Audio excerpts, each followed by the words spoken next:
Oh, is this where I do brought to you by? Yes. Yeah. Okay, this episode brought to you by Time. It's been a while, old friend.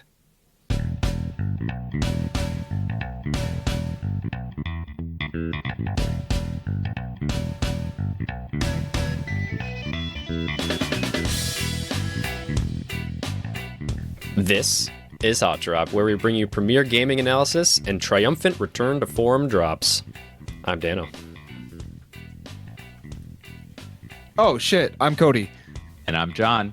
We stream Monday and Thursday at 8 p.m. Eastern at twitch.tv/the_HOTDROP. Discord link and the hotline number are in the show notes. Hit these up to share your thoughts with us. Our topics for today include Call of Duty. Call of Duty Modern Warfare. Oh.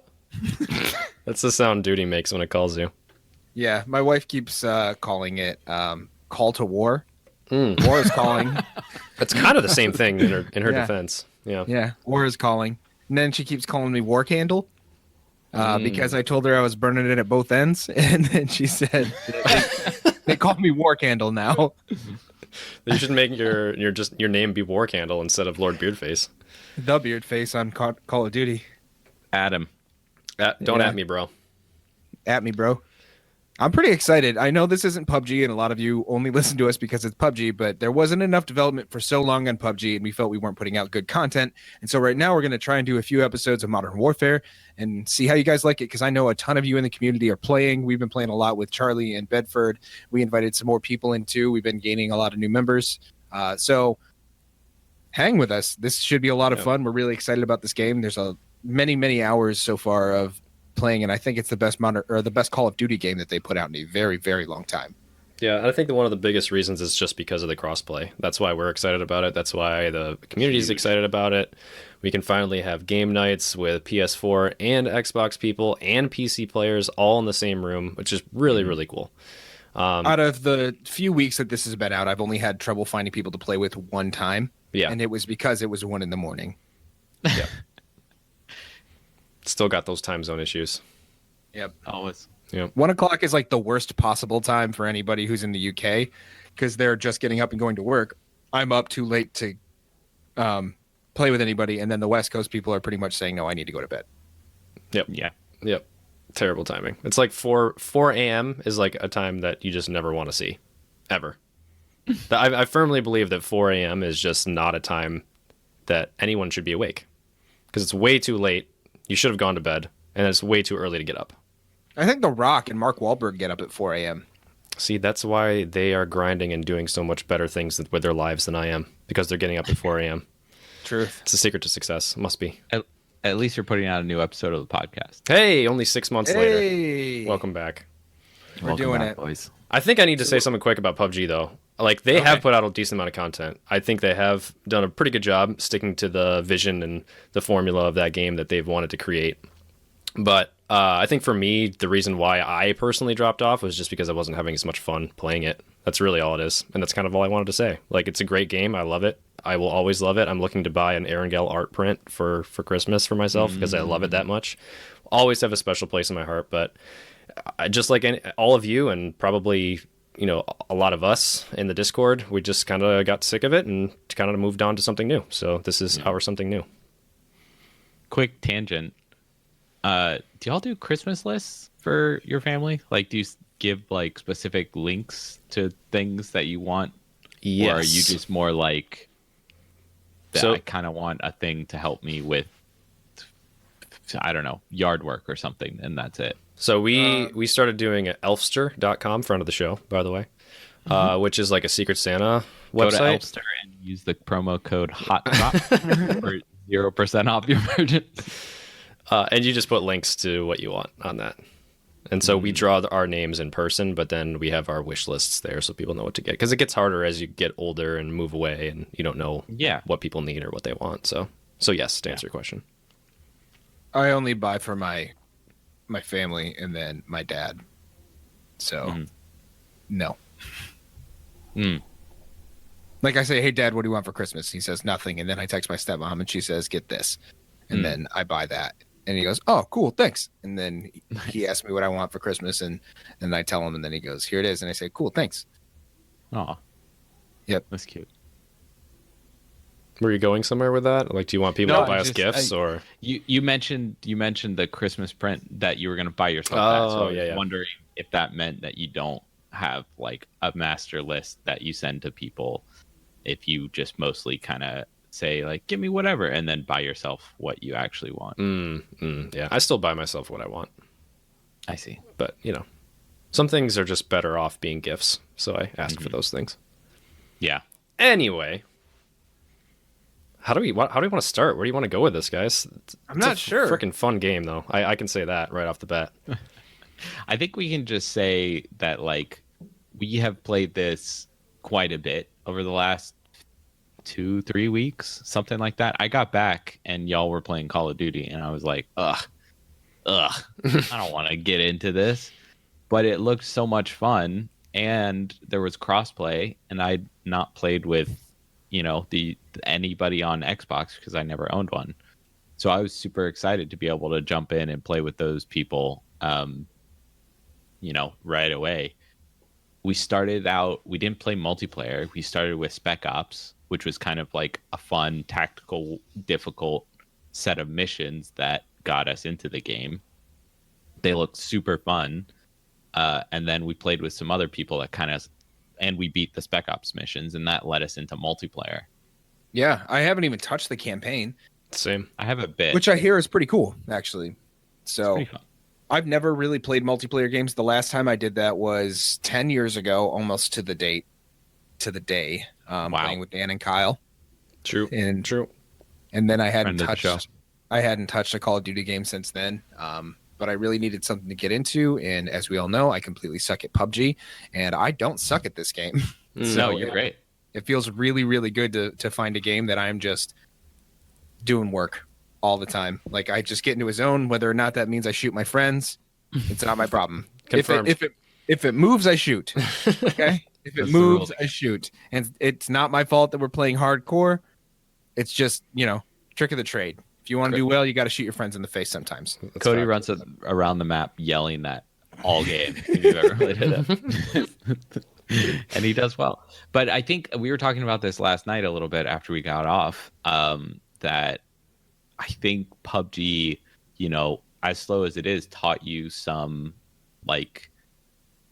lessons of PC gaming that you were able to take, and then COD is now just improving your aim and kind of like a gauntlet, because it's so fast paced. It's repetition. so fast. And I noticed that the further into a night I get, the better I actually played. And PUBG seemed to be the other way around. Yeah, because there was no warm up in PUBG. That concept didn't exist. You would go in, you would drop in, you would die, and then you would have to wait a half an hour. So you never got a chance to warm up. And in this, I am never afraid to be the first person to die in a hardcore kill confirmed, because then I know where I am going after that. Totally. And so if I come across the corner, a guy gets me in the face, whatever, I know where he is now, and I'm just going to go right back to that same spot. And we were talking about that when we played the co-op missions, which I completely forgot about that, John. So thanks for bringing that up, because we were saying at the time we were getting literally 1,000 kills per night playing those co-op games. And yeah, they're against AI players, but you're still using your aim and you're still flicking to heads and doing all of that, compared to a PUBG night where we might get 2 kills a game, 3 kills a game, at the very best, maybe 6-7 kills a game. I would get 3 kills a night. Yeah, in that too. It's just you're not getting the training, you're not getting the reputation. I would get a reputation for being a sucky. But this is what it is. We establish that foundation of all of these skills, and now you can train them. Now you can hone in on them as you play more and more. Yeah, you got the tactical and positioning learning from PUBG, and kind of what guns to use when, that kind of thing, and kind of feeling out a map and putting yourself in an advantageous position, I think, and then you can get all your aim skills from this game. What's also interesting about the hardcore modes is that they are less forgiving than even PUBG is. Yeah, they're pretty brutal. They're just not as high stakes per round. That's the thing. You don't care so much. Yeah. I guess you care a little bit more in S&D, search and destroy, because there's a little more on the line with that, but they're such quick matches it doesn't stay like that. Yeah. Hesitation doesn't stay with you. Mm-hmm. Because like that 4 minutes and that round is over. Yeah, right. It's even way shorter than a Counter-Strike round. Yeah, it's 6 wins, whereas Counter-Strike, you have to get 16 to win. Yeah. Yeah, I think each round is probably a similar length, but the duration of the game, so I kind of misspoke there, but the duration of the game is a lot shorter. Yeah. Which is good, I think. I think the Counter-Strike game of being 16 to win is that's like a half an hour, man. That's like 25 minutes to a half an hour. It's pretty grueling. And if you get just dominated in the beginning, if it's like 8-9-0 at the very beginning, you're just like, I don't really want to play this anymore. But that's the great thing about COD in general is the quick hits. It's the you're in, you're out. There's less of a wait. There's less of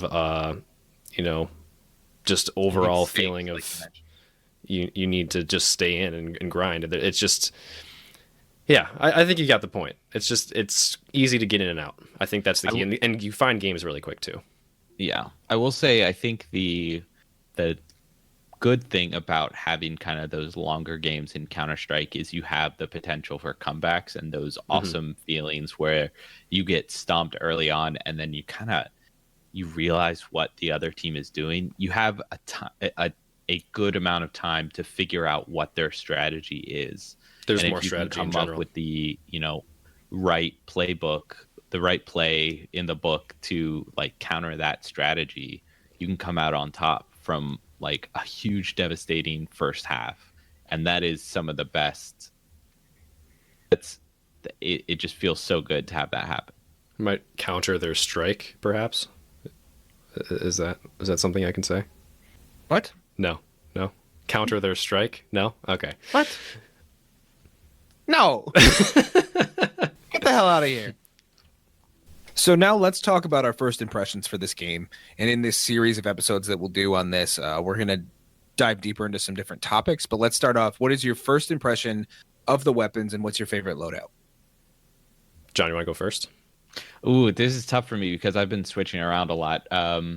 I have 3 loadouts that I kind of work with. One I call long shot, one is up close, and one is multiplayer. Multiplayer is an AR. I have been playing with the AK, which is pretty fun. It bounces decently without some attachments, but it hits pretty hard. FAL is also a really fun gun to use, and I'm a big fan of the M4, just like as an all-rounder. The SMG, I've been using the MP7 after some recommendations. And for long shot, I use the HDR because when I use that 50 cal, the AX50, I think it is what it's called, I could not. It was too much gun. It's too much gun. Really? For me. Maybe a little bit later I'll get used to it and can play with it. But I'm just enjoying the HDR way more. Dang, interesting. Do you have that problem with that not giving you a one-hit kill? Never. I get headshots. I get headshots every single time on team kills. Yeah. We were talking about this before. Is that every time accurate. I am the most accurate when I am scared by a teammate and I kill them. It's just like instant snaps to your face. There is never a grace shot. I don't hit a leg. I don't miss. I just hit them directly between the eyeballs every time. I was saying that I get scared by that too, and I will like snap over and click at somebody. But lately, I've been missing a lot more when I snap to teammates, and I like to think that it's not because I'm bad at aiming, and that it's that my body realizes it's a teammate before I can process it, and kind of like misses the shot for me. But I think maybe I'm just bad a little bit. Dan, what's your loadout? So my loadout is definitely the M4 because that's the one I started playing with from the very beginning. And then I realized that the time to kill, well, I don't know if this is right, but the time to kill, it seems for SMGs is a lot faster because they just shoot faster. So I switched over to the MP5. It does less damage, but you get more bullets downrange quicker. And then I just unlocked the MP7, so I switched over to that, and I'm liking that a lot more because of the 40 round mags and the fact that it feels exactly like the MP5. Other weapons that I've tried are the AX50. That's my sniper for sure. And the shotgun, I forget the name of it, but it's the one with the canted grip on it. Is that the pump one? Or? No, I think it starts with an R. It's the semi-auto one. Magazine It's a bulky fed. looking guy. Yeah, I like that one a lot because I started leveling it up and getting attachments, and it started making it feel a lot better. And I think that's kind of the key with a lot of the weapons here is you might not like them at first, but the attachments really make a big difference, way more than I expected them to do. So I'm really happy to see that because it gives you a purpose to grind and to unlock all of those things because it's not just cosmetics. Yeah. Yeah, I'm 100% a completionist when it comes to weapons, but I am also about going fast. I want to go fast. I gotta go fast. And so I started with SMGs. I played with the M4 the first time because you got it for free playing the game, right? And then I switched over to SMGs, and I'm working my way down. And then when I unlocked the MP7, I just went, this is the gun I'm going to use until I max it out. And that is my baby. I love it so much. And I play with the revolver as my secondary, but I don't use it very often because I got damn good at the MP7. I don't put any attachments on there that reduce my ADS, and I give preference to the ones that increase my damage. And so I have like a high damage, high aim down sight weapon, and then I use 6 perks instead of the kill streak. Ooh. And so every single time that I have it, I do specialists so that I can start with double time, and then I use cold-blooded so I can neutralize anybody else that's on a kill streak. And so it keeps everybody else lower than me because I'm pretty often on a kill streak, at least until the second tier. Damn. That's interesting. I wanted to talk quick about your approach. So you said you go for a higher damage rounds? Higher damage rounds with a higher ADS. So I go for a similar thing. So I go for as fast of an ADS as possible because we know when we try to use the LMGs for that 50 kill LMG challenge or whatever it was, that it was absolutely misery the entire time. But I also go for the grips. I don't screw around with the underbarrel launchers or anything like that because I want to have really fast ADS and then I want to shoot lasers so I can hold my mouse on the target as they start moving around and my bullets are going to stay where I'm aiming. So I think that's recoil and ADS for me. Do you hip fire often? Rarely, extremely rarely. Only if they're right next to me. I find with SMGs that I start by hip firing and then I ADS as I go. So I'll like pre-fire, like hip fire, and then I'll ADS in the middle of it. Interesting. Okay. Yeah. Because then your bullets will snap to it. Yep. Yeah. It's pretty nice. It feels really good, especially when you can take the stock off of certain SMGs. Mm-hmm. And so it says that you have like lower recoil control, but it's pretty much not noticeable at all once you get to a high enough level. And so, also, if you're doing it up close, it's not going to be different. Oh, yeah, for sure. Makes sense. And long shots aren't as hard as you think when you know how to use the weapon. Mm-hmm. And so, for Crash on it, for instance, you can shoot across the middle foyer there where the helicopter is easily with an SMG at hip fire. Mm-hmm. And then if you, with all of those, I like to use the Semtex because, John, you actually put me onto the Semtex because I was just using frags for a while. Juicy. But I realized that frags, you have to time so perfectly because they'll roll and you have to pull the pin. You don't have to cook a Semtex, but if you just huck it up, knowing where it's going to land, they will always get somebody. Yeah, it'll land right in the spot. Especially on Piccadilly, if somebody's hiding out by buses or they're hiding out at the back entrance where the car park is, if you just run across and huck it, by the time you get across when they're shooting at you, you will be in their spot. Mm-hmm. Yeah, I use it a lot to kind of cover where if I think an enemy is going to peek me an angle, I'll throw it at that corner so that they can't like full on peek me as I'm crossing an open distance. That's what I use Semtex a lot for, or Hardpoint. The reason why I switched to Semtex is because of the shield boys. Yeah, same. Gotta stick them. Can you stick them on shield boys? Oh yeah. I think it bounces off the shield, right? Doesn't it? Oh no. It sticks. It definitely sticks on the person, but it also sticks like on the wall next to them if they're holding an angle or sitting in a corner or whatever else. It also traps people between you if you're confident in your gunfight. Mm-hmm. So if you can stick it behind a wall when you're trying to breach through a door, and you put it past them, they will run toward you instead of away from you to reposition themselves. Yeah, so much better than the frag. I do see value in cooking the frag because I started to do that, but by the time you're cooking it, because people move so quickly, I It's a almost long want to 5 seconds. Yeah, I just want to throw it, and I want it to go exactly where I'm pointing. So that's why I go Semtex. If you are in a small room, or they are in a small room, it's fine because it'll just bounce into the middle of the room once it hits the back wall. Mm-hmm. But other than that, I'd like to stick with the Semtex, and I'm not good with claymores. So, but eventually I'll figure those ones out because I have to go through all these ribbon challenges. Yeah, I haven't done any Claymore work yet. Yeah, Claymore is tough for me.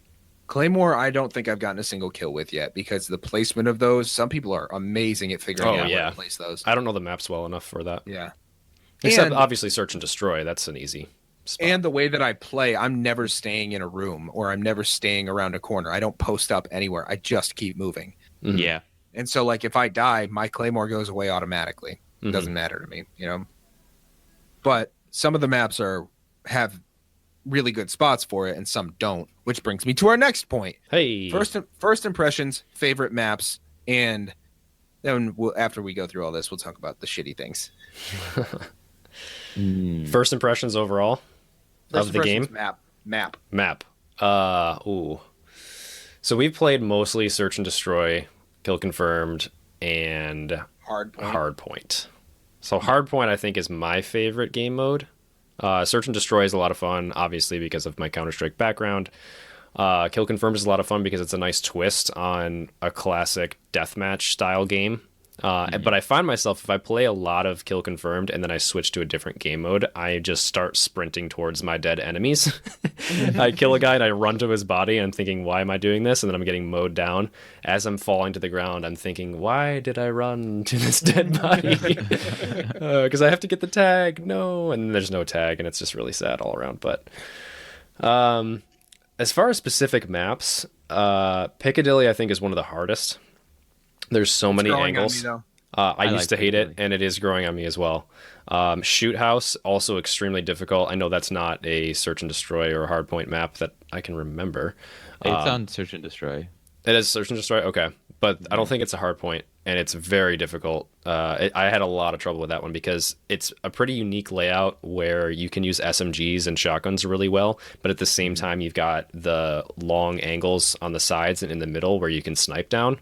So if you're a really good sniper, you can be really effective on that map, just as effective, I think, as an SMG player or a shotgun player. So it opens the door a little bit to different types of game modes, or different types of play styles, I should say.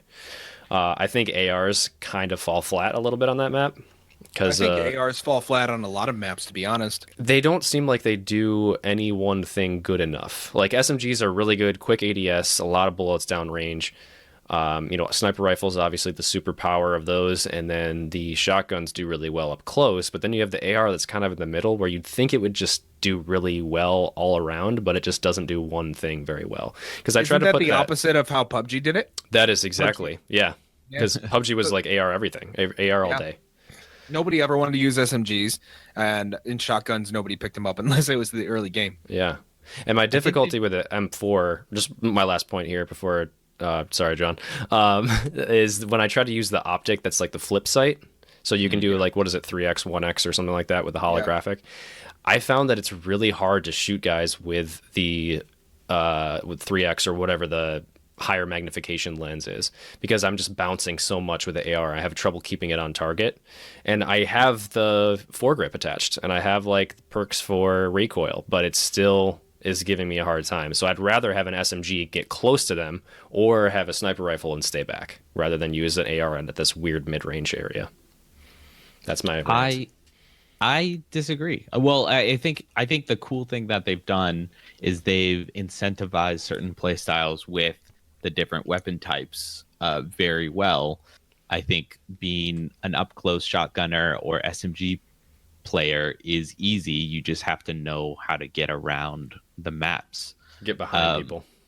Yeah, whereas ARs, you kind of want longer lines of sights. I've come up against, especially on hardcore, but even outside of hardcore, I've come up against snipers that I can laser in on with my AR and take them down before they can get a shot on me.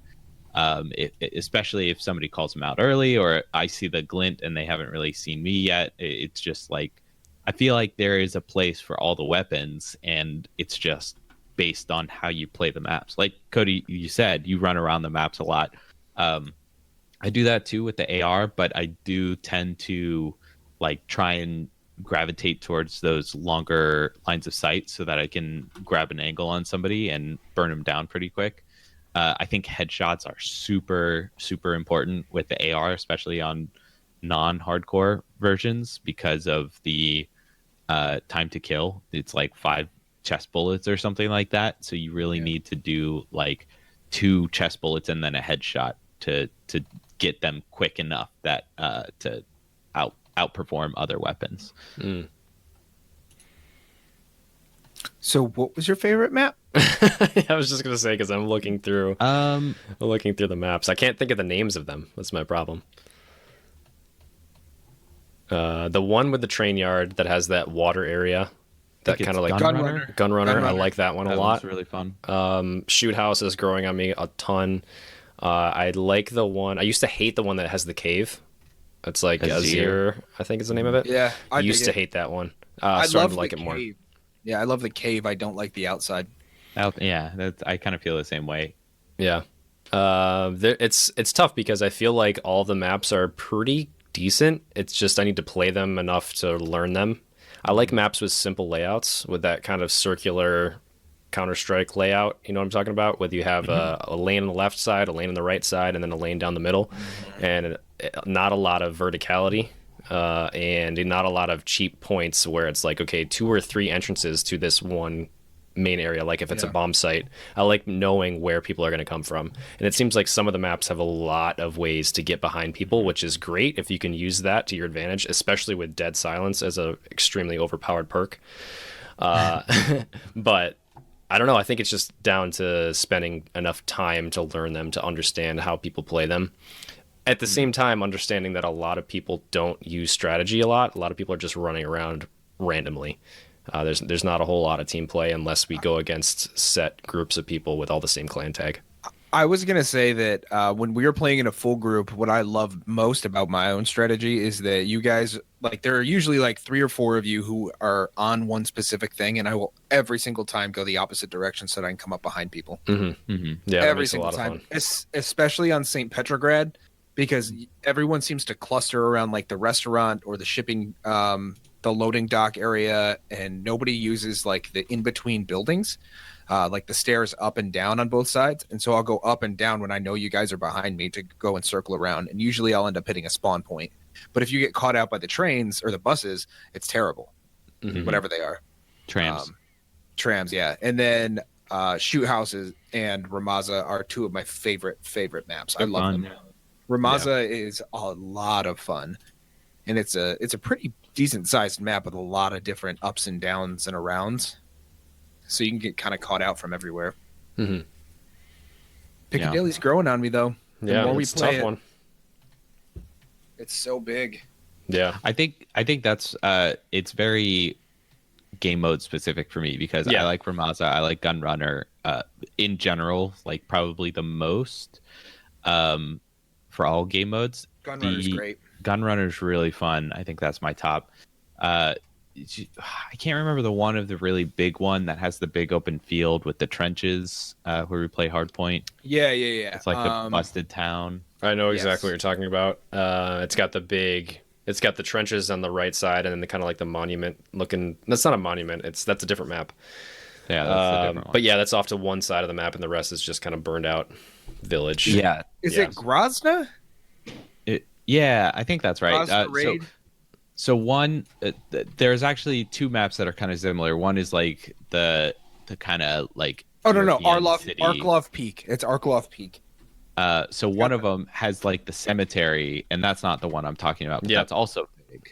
And the other one has the trenches where you have to lie down on that hard point.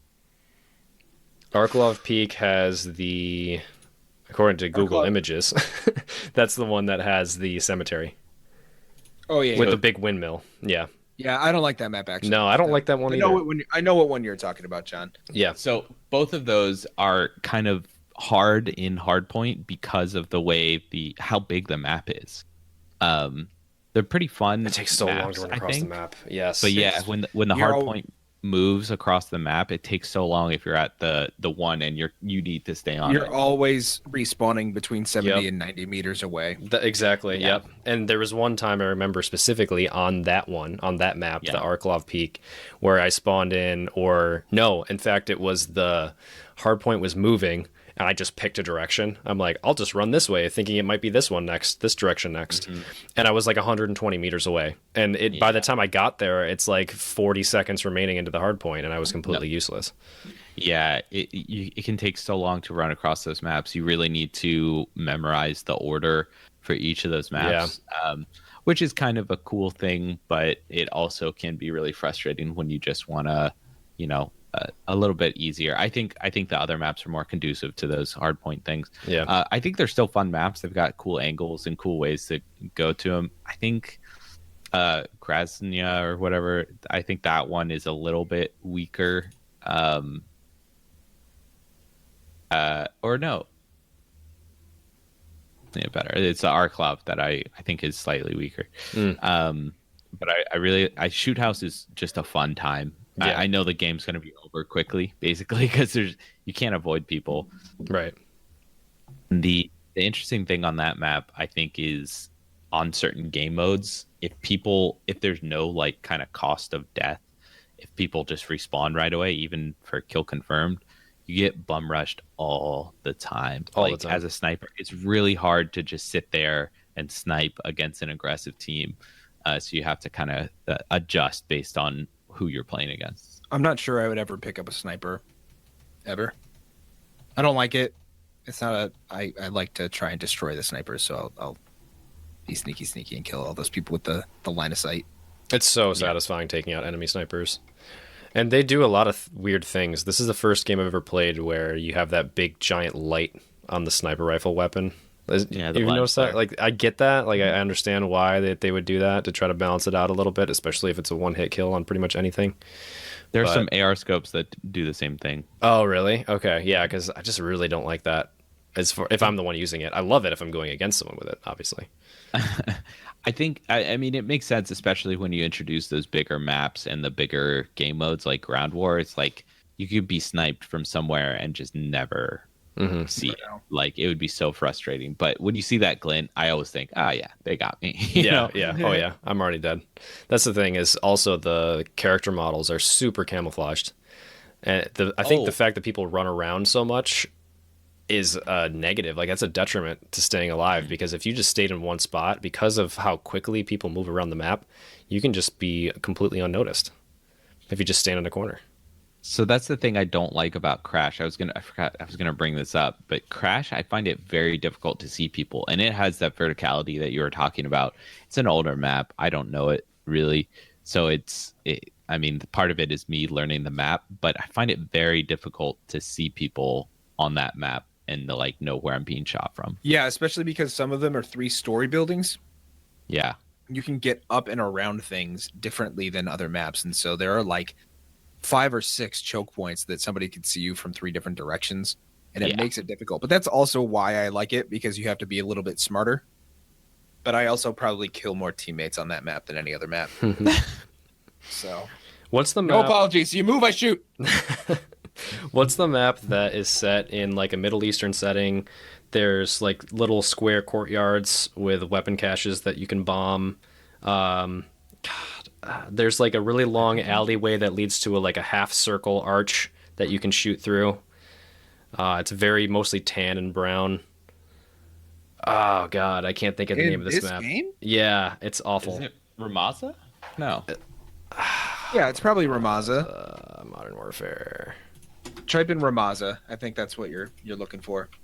Yeah, That's my least favorite map. That's one of my That's a fun one. favorite maps. Least Love favorite. it. Yeah, I like that one. Hate it. Because it's all rooftops, and then there's a whole thing below you and the tunnels, so you can go almost entirely around the whole map, in between the map, or above the map. I just don't know it well enough. I think that's my problem. But I really dislike it right now. Not for me. I think I got wrecked on that map so many times. The satisfaction of learning a map and then figuring out how to exploit its weaknesses for other people is wonderful. Yeah. Oh yeah. And once you know where the spawn points are, Going down if you go down the middle of any of these maps, you'll get wrecked. Oh yeah, pretty much. With the exception of Shoot House. Oh no, I get wrecked on Shoot House down the middle because the snipers will post up. So I mean, like left to right, not north and south. Mm. If you cross between the middle, it's so much fun. I see. Okay, so now we've talked about the good things and our first impressions. What sucks about this game? What do you hate? What can be improved? Hit me with your pet shark, man. So for me, I think just purely the fact that it's Call of Duty. I feel like such a douche saying that, but like, all right, so okay, so for me, alienated all of our viewers. I know, I literally just nullified everything I was going to say, but everything I've said so far. I know what you mean, though. But you know what I mean? So it's like, I'm enjoying the hell out of it, right? I really enjoy this game. I wouldn't say I love it, but I enjoy it a lot. I think it's a lot of fun. I think they've finally put together a really good Call of Duty that has crossplay, that has a very good sense of progression, that has satisfying attachments, and, you know, feeling like you're actually getting better at the game, and, you know, you're improving your weapons and you're making them your own with all the customization that you have with the skins and the paint jobs. So I like that, right? But at the same time, I don't know if I'll be playing this a year from now. Like, I feel like I could potentially burn out on this game quicker than other types of games like PUBG. And the reason is just because of the repetition. And it's the same game over and over and over again. I feel like I'm not grinding towards something like to be the best at Call of Duty. Like, for some reason, that goal doesn't excite me as much as being like a really good PUBG player. Yeah. There's not a lot to this game outside of weapon customization and you know, just being good at it, you know? So I like I said, I'm enjoying the hell out of it. I'm looking forward to playing it every stream night, Mondays and Thursdays, 8 p.m. Eastern, twitch.tv/HOTDROP, _HOTDROP. And that whole thing. All of that. It's a lot of fun, but at the same time, it's still the same Call of Duty formula. Like, it feels the same as the other Call of Duties, which is it could be interpreted as a good or bad thing, depending on what your opinions are. I remember playing Modern Warfare 2 on Xbox 360 and loving that. And this feels very similar to that one. I like that it's set in a realistic setting and it doesn't have all the wall running and the crazy perks and, like, you know, some of the stuff that the Advanced Warfare versions had. I was talking with one of my coworkers the other day, and I had said that this is the only Call of Duty that I would have played. Yes. Yeah. The World War II ones and the Advanced Warfares, I will never buy one of those because while it was nostalgic to see the World War II ones, you can't have all of these modes and feel great about playing them because there's not enough modification for the weapons. Yeah. And then the Advanced Warfare, if you put a jetpack or wall running on something, I'm uninterested. Completely uninterested. Yeah, so this is more about your own raw skill versus, like, the cheapness of, like, a overpowered perk or, like, you know, the wall running thing. Like, I very rarely go up against another player and think, oh, this is just fucking stupid. Like, you're just gaming the game mechanics to your advantage, and the only way that I can beat you is if I take the same cheesiness and use it against you. Right. You know, like the riot shield with the RPG. Like, that's dumb as hell. I'm sorry. I love you, Thomas, so much, but it's such a shitty way to play. It's so toxic, right? Hey, just quick shout out. Thanks, Thomas, for letting us go 11-1. That riot shield throwing knife RPG combo is probably what got us 5 of those wins. True. So, all that to say, it's a lot of fun. I enjoy it, but it's still Call of Duty, and I don't know exactly how long I'll be interested in playing this game because I don't know if the grind is going to grab me as much as a PUBG grind or lately a Tarkov grind. Does the COD grind grab you, John? A bit. So I was looking. I, like you, feel a great sense of like completionism when I see all those unlocks. I'm like, I can do this. I can get like 50 headshots with this sight and unlock the next reticle. Like, this is not a big deal. But then I realized how much there is, and I was spreading my time over multiple guns. I've got, like, I don't know, 60 levels in the M4. I've got 45 in the M13. I've got like 40 in the AK, 47 I think in the AK. So I have been focusing on one because I got really bored of using the same weapon with the same attachments. The grind isn't fast enough for certain things for me to want to stick to one weapon. So I end up jumping around, and then I'm not unlocking a ton for those weapons. So I feel like maybe there should have been some middle ground there for weird people like me who like to switch weapons, but also want to grind everything that they like. I don't know. It's just kind of like a different play style that doesn't really jive well. We just found out about this other, like the ribbon set that like you do these challenges that are part of the ribbons and they give you experience. But I don't know if they unlock anything besides like a thing for next season or so. I don't really understand what the point of doing it is. Bedford was explaining it, and he gets it 100%.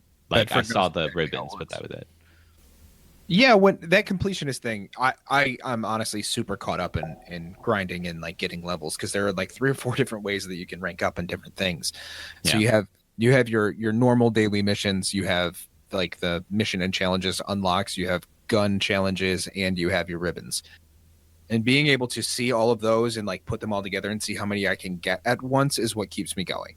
Mm-hmm. And like I've played now for, I don't know, 20 some hours, and I'm working on one weapon. And so there are so many weapons and so many challenges that I'm really excited to see. And I have all of like the non-season ones to do too. So you can go back and do the ones that you've missed for the ribbons.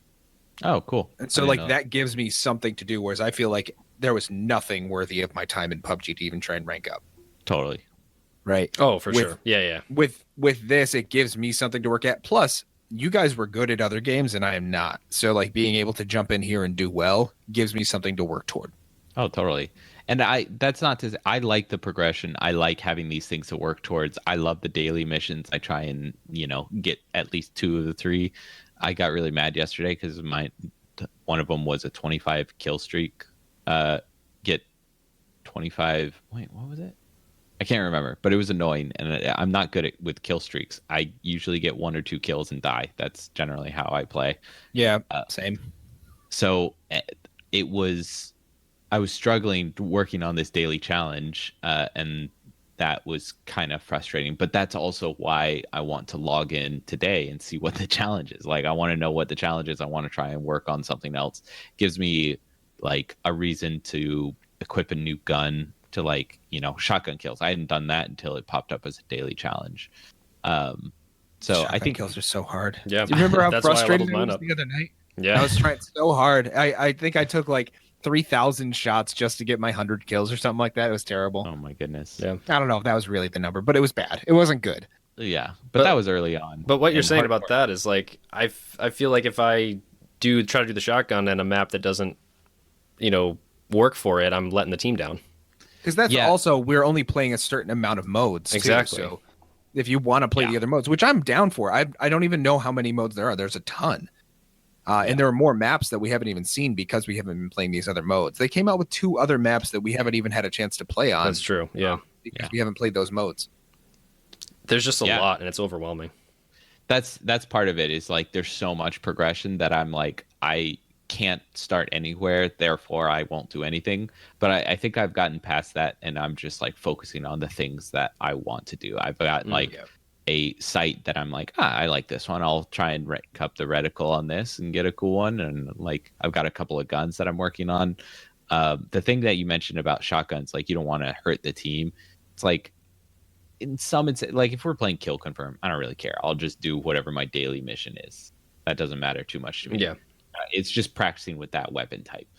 Mm-hmm. But like other things, as Cody mentioned, there's so much to do that you can kind of, if you have a good sense of what your missions are and like what these challenges are, you can kind of just switch based on what map it is or what game type you're playing. Truth.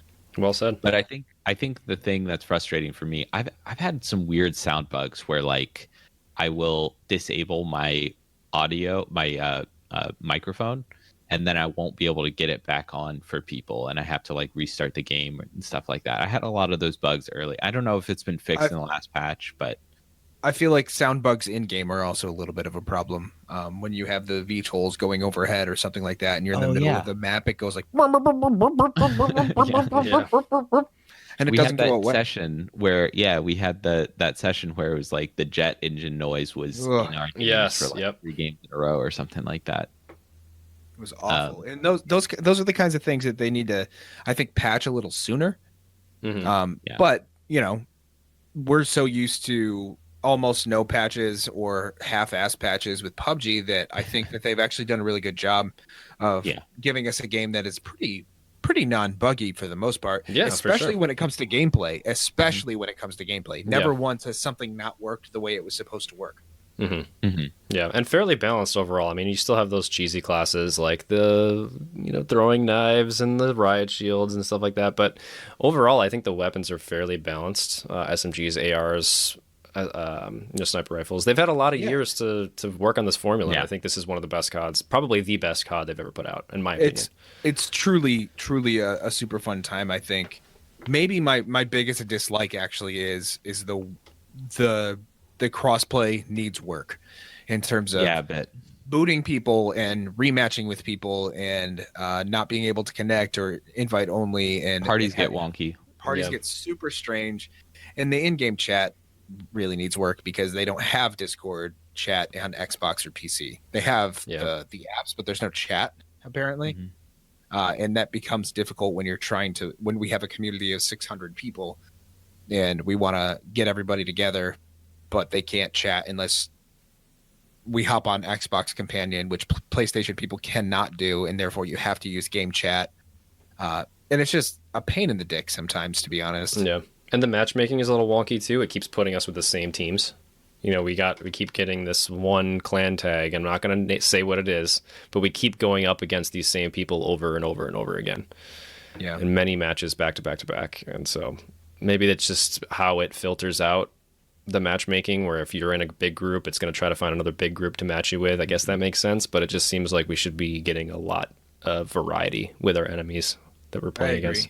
And maybe we're being a little selective about our game modes and stuff. But probably. You can't really tell.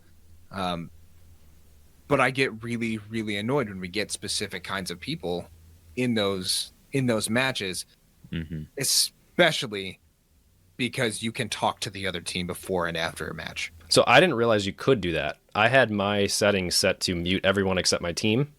So I have never heard a single person from another team talk. I just thought that they didn't allow it.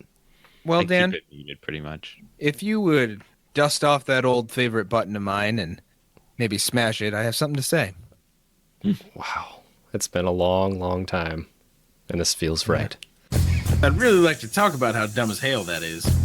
Dumb as hell. You're so dumb. Really dumb. For real. Dumb as hell. It is 2019, almost 2020. Hey, Activision. Hey, Blizzard. Do you think at any point it might be a good idea to not allow hate speech on a video game platform? What are you thinking by allowing everybody to talk to each other, one, before a game, when they can just talk shit and call everybody out? Two, in the immediate instance when you shoot somebody else in game. And three, at the end of a game when me and my homies have just spanked everybody. Do you think that I want to hear hate speech every single time that happens? No, I don't. I want to play with my friends and then congratulate everybody via chat saying GG. That's it. That's all. End of story. That's all she wrote. It's dumb as hell. That last group that we had today, like they were just, the F word, N word, all this stuff. And like, come on, man, you're easily 15 years old. Easily 15 years old, and you're speaking like that. And that's like a big thing with people allowing their children to like play video games unsupervised, where they can play multiplayer. Yeah. Like I don't want to, subject my kids to that kind of stuff, and I don't plan to. Yeah, I would argue because it developed this culture. Like with us growing up, it kind of was like, that's how they act online. Yeah. Like it was kind of like taken as part of the community, part of what it meant to play games online. And now that we're trying to change that, it's weird to still see people act that way. Right. It's crazy. Right. And I gave all the kudos in the world to our community who are just in fun, we make fun of each other, but people are not talking shit to other people like that. Yeah. We don't allow name calling. That's the one thing is immediate. No, it's immediate line drawn in the sand there. And I think it's 50% Call of Duty, Activision, Blizzard, that's their fault. And then 50% like just parents not supervising their children. Like you said, when they're playing games like that, speaking like that would never have flown in my household. Oh my God. Never. It'd be like, oh, you're going to say that word? Yeah. Bye. You're not going to play that game again for a month. You're done. I can't. And I'm going to put you to work. Yeah. Right. Can't even fathom how that's okay. So I think there should be a reporting mechanism in the game, and you should be able to, have, because they're sending the voice feed to all the other players. They should have a record of what people say in a match. You should be able to report them for using that language. And like Xbox is starting to do it. Like they disallow a lot of almost like mild swear words in chat. If you send a DM to someone on an Xbox, like you can get them reported instantly, or you get them suspended instantly from Xbox Live just from what I would call maybe more moderate swear words. If gaming culture is going to be accepted in the mainstream and become recognized, we need to shut down the misogyny and hatred that people are just spewing out because you can't see them. Mm-hmm. Yeah. Granted, other sports, have the same kind of problems going on, but at least like those sports are, especially in person, they're just booting people. I've gone to NFL games where like somebody yells something and security just boots them. Yeah. Like you're done. You're out. That's not here. Because gaming is not going away, and it will in our lifetime become a major sport globally, not just in the, as a subculture anymore. And they're going to have to fix that problem. Definitely. Or address it incredibly hard, especially if they ever want women to play. Because there are plenty of women gamers, but at the same time, like I wouldn't want to join if I were to join in on a game and people were talking like that. Yeah, no, they don't talk on the mic because they don't want to be identified as someone can target. Mm-hmm. I hate that. I hate it so much. Dumb as hell. Dumb as hell. What else do we want to talk about? We got a battle pass. Yeah, let's talk about the battle pass. Just real quick, I think we can go over it. Yeah. So it's a lot of cosmetics, and for that reason, I didn't buy it. Yeah. That's really what it came down to. I think it's $10. There's a ton of content for sure. But for me personally, like there's already so many cosmetics in the game, and if you don't buy the pass, you still get the mission critical things like the weapons. So I haven't felt the need to buy it, but I think Cody, you picked it up, and what do you think so far? I did pick it up, and I like it because it gives me another thing to spend time doing. But I think it's mostly just time based. So every 30 minutes you rank up a level. Really? Yeah, I'm pretty sure, which is fine because I've paid $10, and if I spend the amount of time to play the game in the month or whatever it is, 60 days, 2 months, I will end up paying for it every time. I just paid $10 now, $10.79 technically. And then if I get to level 155 over the 100 levels, I will have the 10,000 to buy it the next time and the 10,000 to buy it the next time, as long as I just do that. That's good. That's something Fortnite did, I think. So you have to play like, what was it, 50 hours a month? Yeah, it says 100 levels if you get it, or 100 tiers of content. Yeah. So if it's every 30 minutes, then 50 hours. Yeah, so I mean that's kind of a large ask sometimes, but if I have 2 days a month where I'm just gaming really hard, I would hit that on our stream nights and then those 2 other days. Mm-hmm. I don't know if I could hit that. 50 hours? That's pretty tough. 50 hours? How many times we stream twice a week? Mondays and Thursdays, 8 p.m. Eastern at twitch.tv/the_HOTDROP. So that's twice a week, 3 hours there. How many weeks in a month? 4? 4 weeks, 24. I think you could probably hit it. You could hit that. I'd have to double that amount of play. Yeah, come on. Those are rookie numbers. You got to pop those numbers up, boy. Pop them up. But the whole idea of you buying the pass once and getting enough XP or V-Bucks or whatever the fuck they call it to buy the next pass, that's cool. Yeah. And I think with this specific game, it is more fun because the customization is pretty unique across the board. I think it's just a lot of them. You can earn a ton without anything, and you can earn the other 100 each time. And so, like, overall, you'll find some pretty cool stuff. I actually think, John, that emblem that you were commenting on is from the season pass, now that I think about it. Oh, no wonder it was cool. Oh, yeah, I see it. So there are charms, emblems, stickers, operators. You get the guns, but everybody gets the guns and the coins.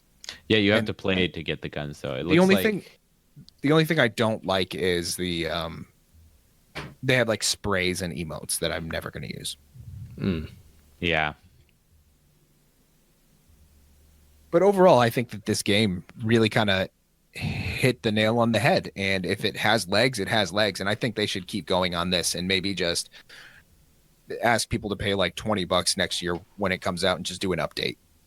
Because, like, they're not going to just keep updating the same game. That's not how it's not their Call of Duty works. But maybe their business model isn't, we're going to charge everybody $60 next time. That'd be nice. That'd be really nice if that was the case. It's so hard to know. Wait, it's not a month. It's like 60 days. 60 days, yep. That's yeah. So 60 days. So like that's so we can do it with stream nights. Oh my god, it's worth it. Yeah. I think for when you talk about the legs, I think if the next Call of Duty does not have crossplay, this one will stay around for sure. 100% it will. But if the next one does, what do you think that's going to mean for this one? It's going to be a different version, right? Because they have all these different versions of Call of Duty, right? Like if it's like Advanced Warfare, Black Ops, even some of the older, war ones. Mm-hmm. I feel like, well, I don't know. They did like 3 Modern Warfares in a row, or maybe there was a Black Ops in there somewhere too. But maybe there will be a couple of Modern Warfares released. I know it'll go back to it. Yeah, because if they rotate through Modern Warfare, Advanced Warfare, Past War Warfare, sometime either in the past or the future warfare, then this one will stick around and people will still want to play this, or they'll realize that their niche is gone for specific kinds. Mm-hmm. But that would take a couple of cycles. Oh, I'm curious what the rumored BR will do. Yes. Because if they release a BR in the next like 6 months, I wonder if they'll want to like start from scratch, in the next year. Maybe, but they're going to have to make one for the next gen. So we know that there's going to be something coming out. Right. Okay. That's going to be what, next year? Yeah. Yeah, new consoles I think are coming out probably next Christmas. That's my guess. Yeah. Christmas 2020. Yeah. That's a good point. Yeah. But maybe that'll be better than this. I don't know. Yeah, that's the thing. I mean, we're going to get it on PC. That's the glory of having a PC. The problem is this disposable game, like there's a lot of people in our community who like to have a game that they play continuously. Yeah. Yeah.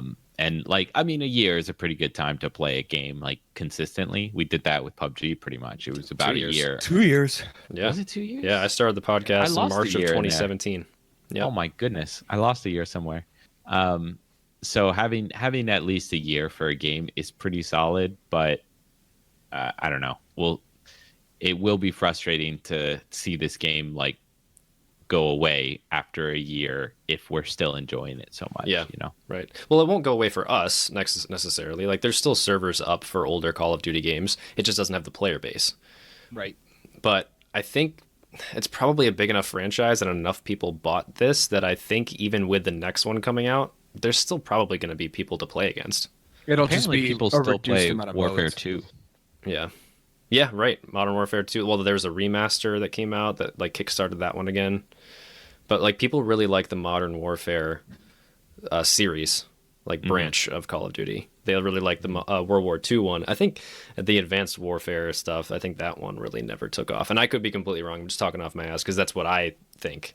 I don't really like that one. But I think a lot of people feel the same way.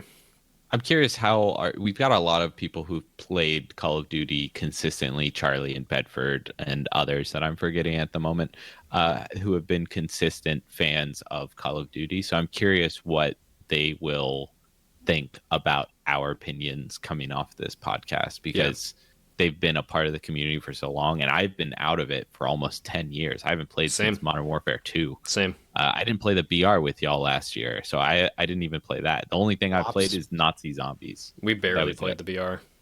Yeah. And so it came and went pretty quickly. Interesting. I think that's probably a good way to kind of end this. Like, we want your feedback now that we're back. Hot Drop is back, people. We're back. Let us know what you think. Tweet at us at, what is it? The Hot Drop? Just at the Hot Drop, yeah. Yeah. Tweet us at the Hot Drop. Come in, show feedback in the Discord, join our Discord, and do us a favor. People that you play with, send them to the Discord. People that you end up playing against or with that randomly squad up with you, send them to the Discord. Again, we stream Mondays and Thursdays at 8 p.m. Eastern time at _Hot Drop. Let's do this thing, guys. Yeah, let's do this. Yeah, I have come play with us. Quick story to share right before we disconnect here. I found John because I played against him in Counter-Strike. Okay. I didn't know who John. I still haven't met John. I'm over here like, who's John? I don't know who John is. I'm over here like, who's John? I found John because I played against him in Counter-Strike, and he was a cool guy, and I added him. Daniel, Yes. what do you think I'm going to say? Dumb as hell. Dumb as hell? Counter-Strike Global Offensive. Oh, Counter-Strike Global Offensive. Yeah, I just want to be very clear what version we're playing here. And I added him, and I was like, yeah, let's play some more. And the rest is history. So I know that you guys have friends that you play with. I know that you have enemies that you play with. As long as they're not racist idiots, invite them to the Discord. 21 over. Yep, 21 plus. Ah, good call. 21 plus, fam. If you're under 21, get out of here. How do we usually end these episodes?